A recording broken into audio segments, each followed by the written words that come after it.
ഫിർഔൻ എന്ന ലോക തെമ്മാടി. ആ തെമ്മാടി ബനൂ ഇസ്രായേൽ സമുദായത്തിലെ 70,000 ആൺകുഞ്ഞുങ്ങളെ താൻ ഒരു ആൺകുഞ്ഞിലൂടെ വധിക്കപ്പെടും എന്ന മുന്നറിയിപ്പ് കിട്ടിയപ്പോൾ ഒരു മടിയുമില്ലാതെ കൊന്നു തള്ളിയ ഏറ്റവും വലിയ ധിക്കാരി.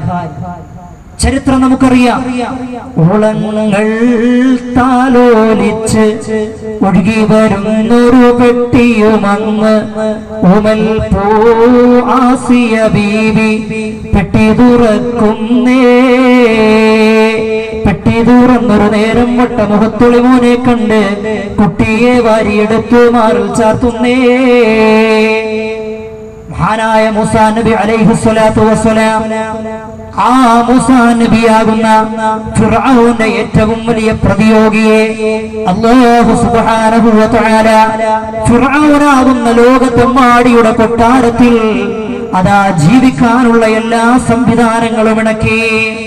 പ്രിയപ്പെട്ടവരെ, ആ ഫിർഔന്റെ ശരീരം ചരിത്രത്തിന്റെ യാഥാർത്ഥ്യങ്ങളിലേക്ക് നാം ഒന്ന് കണ്ണു തുറക്കുമ്പോ, വിശുദ്ധ ഖുർആനിന്റെ പ്രഖ്യാപനം നമ്മുടെ ഹൃദയത്തിലേക്ക് കടന്നു വരുമ്പോ, അതാ ഈ ഭൂമി ലോകത്തേക്ക് കടന്നു വരുന്നവർക്ക് മുഴുവനും വലിയ ദൃഷ്ടാന്തമായി അവന്റെ ശരീരത്തെ ഞാൻ സംരക്ഷിക്കുമെന്ന പ്രഖ്യാപനം.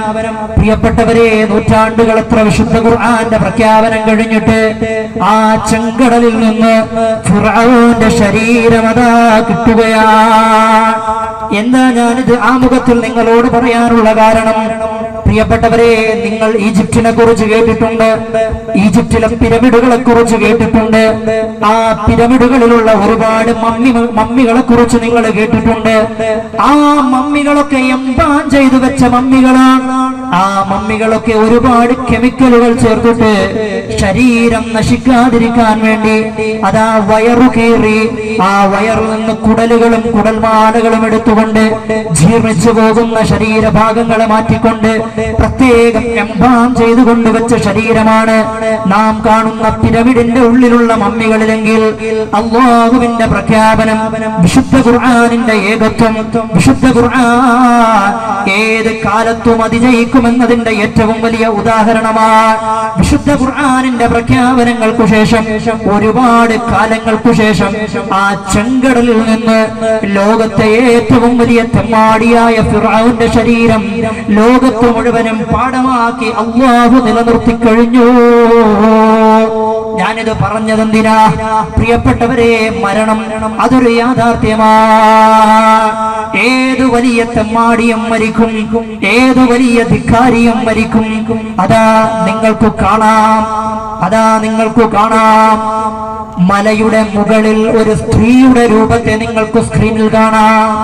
ആ സ്ത്രീ ആരാണെന്നറിയുമോ? ലൂത്ത് നബിയുടെ ഭാര്യയാണ്. ലൂത്ത് നബിയുടെ സമുദായം വിശുദ്ധ ഖുർആൻ നമുക്ക് പഠിപ്പിച്ചു തരുന്നുണ്ട്. അവരൊരു വഴിവിട്ട സമുദായമായിരുന്നു. ലൂത്ത് നബിയുടെ സമുദായത്തിന്റെ പ്രത്യേകത എന്താ? അവർ അതേ ഇന്ത്യ ഗവൺമെന്റ് അതാ വലിയ സ്വാതന്ത്ര്യത്തോടുകൂടി അനുവദിക്കണമെന്ന വലിയ പ്രഖ്യാപനം നടത്തിക്കൊണ്ടിരിക്കുന്ന സ്വർഗ്ഗരതി, മൃഗങ്ങൾ പോലും ചെയ്യാൻ മടിക്കുന്ന സ്വർഗ്ഗരതി, ആണിനെ ലൈംഗിക വേഴ്ചയ്ക്ക് വേണ്ടി ഉപയോഗിക്കുന്ന, പെണ്ണിനെ ലൈംഗിക വേഴ്ചയ്ക്ക് വേണ്ടി ഉപയോഗിക്കുന്ന സ്വർഗ്ഗരതി എന്ന ഏറ്റവും നികൃഷ്ടമായ ഒരു സ്വഭാവത്തിന്റെ വക്താക്കളായിരുന്നു ലൂത്ത് നബിയുടെ കൗമ്. ആ ലൂത്ത് നബിയുടെ സമുദായം വഴിവിട്ടുപോയപ്പോ അല്ലാഹു അവരിലേക്ക് ശിക്ഷ ഇറക്കി. പ്രിയപ്പെട്ട ഉമ്മമാരെ, പ്രിയപ്പെട്ട സദസ്യരെ, നിങ്ങളാ കാണുന്നത് ലൂത്ത് നബിയുടെ ഭാര്യയുടെ ശരീരമാണ്. അതേ ലൂത്ത് നബിയെ ധിക്കരിച്ചുകൊണ്ട് ഇസ്ലാമിന്റെ പ്രഖ്യാപനങ്ങളെ അങ്ങ് വഴകേടിലാക്കിക്കൊണ്ട് അവളുടെ ദുർനടത്തം അങ്ങ് നടത്തിയപ്പോ അല്ലാഹു ആ പെണ്ണിലെ ശിക്ഷ ഇറക്കിപ്പോയി. ഇന്നും ആ പർവ്വതത്തിന്റെ മുകളിൽ അവൾ വരുന്ന സമുദായത്തിന്, വരുന്ന കാലഘട്ടത്തിന് വലിയ ഒരു പ്രഖ്യാപനമായി, വലിയ ഒരു താക്കീതായി ആ ശരീരത്തെ അല്ലാഹു അങ്ങ് നിലനിർത്തി കൊടുത്തു. ധിക്കാരികൾക്ക് പാഠമായി, തെമ്മാടികൾക്ക് പാഠമായി.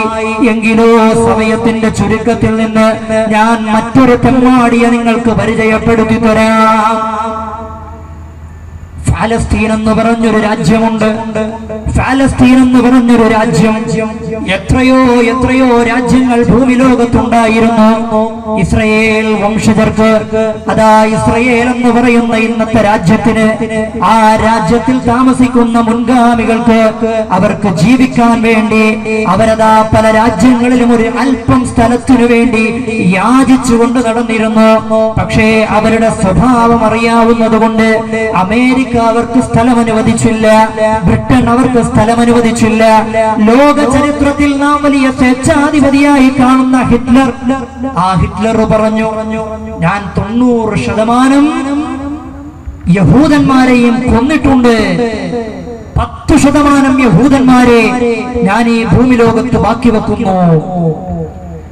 ഈ 10% നിങ്ങൾക്ക് പറഞ്ഞു തരും എന്തുകൊണ്ടാണ് 90% എന്നെ കൊണ്ട് കൊല്ലാൻ പ്രേരിപ്പിച്ചതെന്ന്. ഈ 10% നിങ്ങൾക്ക് പറഞ്ഞു തരുമെന്ന് നാം വലിയ സ്വേച്ഛാധിപതിയായി പറയുന്ന അഡോൾഫ് ഹിറ്റ്ലർ പറഞ്ഞു തന്നിട്ടുണ്ട്. ലോകത്തെ ഏറ്റവും വലിയ തുറന്ന ജയിലാണ് ഗാസ. ആ ഗാസയിൽ പ്രിയപ്പെട്ടവരെ, പ്രതിരോധത്തിന്റെ പേരിൽ സ്വന്തം രാജ്യത്ത് ഒരുപാട് രാജ്യങ്ങളിൽ അലഞ്ഞു തിരിഞ്ഞു നടന്ന ഇസ്രയേലികൾക്ക് ഒരു രാജ്യവും സ്ഥലം അനുവദിക്കാതിരുന്നപ്പോ ലോകത്തെ ഏറ്റവും വലിയ സമാധാനത്തിന്റെ വക്താവ് നബി മുഹമ്മദുർ റസൂലുള്ളാഹി സല്ലല്ലാഹു അലൈഹി വസല്ലം, ചരിത്രത്തിന്റെ പശ്ചാത്തലങ്ങളിൽ കാണാം, മദീനയിലേക്ക് കടന്നു വന്ന മുഹമ്മദ് മുസ്തഫ, പോരാ നബി മുഹമ്മദ് മുസ്തഫ സല്ലല്ലാഹു അലൈഹി വസല്ലം പോരാ, തങ്ങൾ പറഞ്ഞത് കേട്ടില്ലേ? റസൂലുള്ളാഹിനോട് സ്വലാത്ത് ചൊല്ലിയവൻ വെറുതെയാവില്ല. മക്കീനോ മക്കാൻ തുമാരേ ലിയേ ബനേ ദോ ജഹാൻ തുമാരേ ലിയേ ചുനീനോ ചുനാ തുമാരേ ലിയേ. പറന്നു പോകുന്ന പറവകളെ നിങ്ങൾ കണ്ടിട്ടില്ലേ? പ്രോജ്വലിക്കുന്ന സൂര്യനെ നിങ്ങൾ കണ്ടിട്ടില്ലേ? അതാ പ്രഭ തുളുമ്പുന്ന ചന്ദ്രനെ നിങ്ങൾ കണ്ടിട്ടില്ലേ? ആ ചന്ദ്രൻ സൃഷ്ടിക്കപ്പെട്ടത് ആർക്കു വേണ്ടിയിട്ടാ? ഇവിടെയുള്ള എല്ലാ മണ്ഡലികളും സൃഷ്ടിക്കപ്പെട്ടത് ആർക്കു വേണ്ടിയിട്ടാ? തുമാരേ ലിയേ, അതവിടുത്തേക്ക് വേണ്ടി മാത്രമെന്ന് ഇമാമേ അഹ്ലുസുന്ന, മുജദ്ദിദേ അഹ്ലുസുന്ന ഇമാം മുഹമ്മദ് റിളാഹ്. അതുകൊണ്ട് ഈ മജ്ലിസിൽ നിന്ന് ഹബീബിന്റെ പേര് പറയുമ്പോ മാലാഖമാരെ മദീനയിലേക്ക് പറക്കട്ടെ. നബി മുഹമ്മദ് മുസ്തഫ സല്ലല്ലാഹു അലൈഹി വസല്ലം. പ്രിയപ്പെട്ടവരെ, മദീനയിലേക്ക് റസൂലുള്ളാഹി വന്നു. ആ സമയത്ത് അവിടെയുള്ള ഒരുപാട് മതവിശ്വാസികൾ, ഇസ്ലാം മതവിശ്വാസം പുൽകാത്തവർ, അവർ ഭയന്നു, ഞങ്ങൾക്കിന്ന് നാശത്തിന്റെ ദിനമാ, റസൂലുള്ളാഹി ഞങ്ങളെ അതികഠിനമായി ശിക്ഷിക്കുമെന്ന് ഭയന്നവർ യഹൂദന്മാര് പറഞ്ഞു.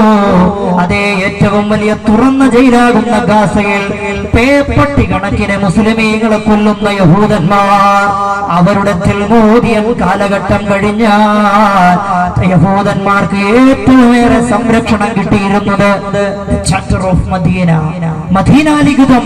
നബി സല്ലല്ലാഹു അലൈഹി വസല്ലം നടപ്പിലാക്കിയ മദീന ലിഖിതത്തിന്റെ കീഴിലായിരുന്നു എന്ന് യഹൂദന്മാർ ലോകത്തോട് വിളിച്ചു പറഞ്ഞു തരികയാ. ആ നേതാവ് തീവ്രവാദം പഠിപ്പിച്ചിട്ടില്ല, ആ നേതാവ് വർഗീയവാദം പഠിപ്പിച്ചിട്ടില്ല, ആ നേതാവ് ഉഗ്രവാദം പഠിപ്പിച്ചിട്ടില്ല. പ്രിയപ്പെട്ടവരെ, ഗാസ, ആ ഗാസയിൽ ലക്ഷക്കണക്കിന് മക്കളെ ഇഞ്ചിഞ്ചായി കൊന്ന ഒരു വലിയ നരാധിപനുണ്ട്. എങ്ങനെയാ കൊന്നതെന്നറിയുമോ? പട്ടിണി കടന്നുകൊണ്ട്, ത്യാഗം സഹിച്ചുകൊണ്ട്, അതാ പരിവട്ടത്തിലായി ജീവിക്കുന്ന പിഞ്ചുമക്കൾ ആ ഫലസ്തീനിൽ ഗാസ എന്ന് പറഞ്ഞ പ്രദേശത്ത് അതാ അവര് വയറൊട്ടിക്കൊണ്ട് ജീവിതം നടത്തുമ്പോ അവരുടെ മുകളിലൂടെ ഹെലികോപ്റ്ററുകൾ പറക്കുകയാണ്. ആ സമയത്ത് ആ ഹെലികോപ്റ്ററിൽ നിന്ന് നല്ല വർണ്ണശബളികയുള്ള മിഠായികൾ താഴേക്ക് വീഴുകയാണ്. ബിഷപ്പിന്റെ കാഠിന്യം കൊണ്ട് അതാ ആർത്തി പൂണ്ടുകൊണ്ട് ആ മക്കൾ അതാ ആരും ഏറ്റെടുക്കാത്ത ഒരു ജനവിഭാഗത്തെ ഏറ്റെടുത്തു എന്നതിന്റെ ഒരു തെറ്റ് മാത്രം അവരിൽ അവശേഷിക്കുമ്പോ ആ മിഠായി അങ്ങ് എടുക്കാൻ വരുമ്പോ ആ മിഠായി അങ്ങ് തുറന്നിട്ട് വായിലേക്ക് ഇടുമ്പോ അതിശക്തമായ പൊട്ടിത്തെറിയോടുകൂടി ആ പിഞ്ചു മകന്റെ തലച്ചോറ് പിളരുന്ന രൂപത്തിൽ ആ ബോംബ് പ്രവർത്തിക്കുകയാണ്. അങ്ങനെ ഇഞ്ചിഞ്ചായി മക്കളെ കൊല്ലുകയും ആ കൊല്ലാൻ നേതൃത്വം കൊടുക്കുകയും ചെയ്ത ഒരു നരാധിപൻ തീർന്നോ പ്രിയപ്പെട്ടവരെ? അവനെ കുറിച്ച് പറയുമ്പോ, ആ ധിക്കാരിയെ കുറിച്ച് പറയുമ്പോ, ആ ലോകം കണ്ട ഏറ്റവും വലിയ തീവ്രവാദിയെ കുറിച്ച് പറയുമ്പോ മറ്റൊരു കാര്യം കൂടി പറയാറുണ്ട്. യാസർ അറാഫാത്ത് എന്ന് പറഞ്ഞൊരു മനുഷ്യനുണ്ടായിരുന്നു. യാസർ അറാഫാത്ത് എന്ന് പറഞ്ഞ് ഫലസ്തീന്റെ പ്രസിഡന്റിനെ കുറിച്ച് നിങ്ങൾ കേട്ടിട്ടുണ്ട്.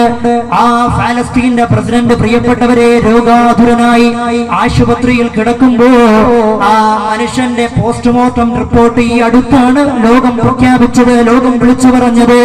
ആ മനുഷ്യനെ കൊന്നത് പൊളോണിയം എന്ന് പറഞ്ഞ അതിശക്തമായ വാതകം ഉപയോഗിച്ചിട്ടാണ്, പൊളോണിയത്തിന്റെ കണങ്ങൾ ഉപയോഗിച്ചിട്ടാണ്. പൊളോണിയത്തിന്റെ പ്രത്യേകത എന്താ പ്രിയപ്പെട്ടവരെ? യാസർ അറാഫാത്ത് ഉപയോഗിച്ചിരുന്ന തലപ്പാക്കെട്ടിലും അദ്ദേഹം ഉപയോഗിച്ചിരുന്ന പേസ്റ്റിലും അദ്ദേഹം ഉപയോഗിച്ചിരുന്ന അതാ ടൂത്ത് പേസ്റ്റിലുമൊക്കെ ഈ പൊളോണിയത്തിന്റെ വികിരണങ്ങൾ ചാർത്തിക്കൊടുത്തു ഇസ്രയേലിന്റെ ചാരസന്തതികൾ. എന്താ പൊളോണിയത്തിന്റെ പ്രത്യേകത? പൊളോണിയം ഒരു മനുഷ്യന്റെ ശരീരത്തിൽ ചെന്നാൽ അവൻ ഇഞ്ചിഞ്ചായി മരിക്കും. വെറുതെ മരിക്കൂല, പെട്ടെന്ന് മരിക്കൂല. അവന്റെ രക്തത്തിൽ പൊളോണിയത്തിന്റെ അടുക്കളത്തി കഴിഞ്ഞാൽ ഇഞ്ചിഞ്ചായി മരിക്കുന്ന മരണം. ആ മരണം സമ്മാനിച്ചതിന്റെ പിന്നിൽ പ്രവർത്തിച്ച ഏറ്റവും വലിയ തെമ്മാടിയെ അള്ളാഹു 8 വർഷം കിടത്തിക്കളഞ്ഞു. ഒരു രാജ്യത്തിന്റെ സന്തോഷമായി നിങ്ങൾ കണ്ടു നോക്കൂ.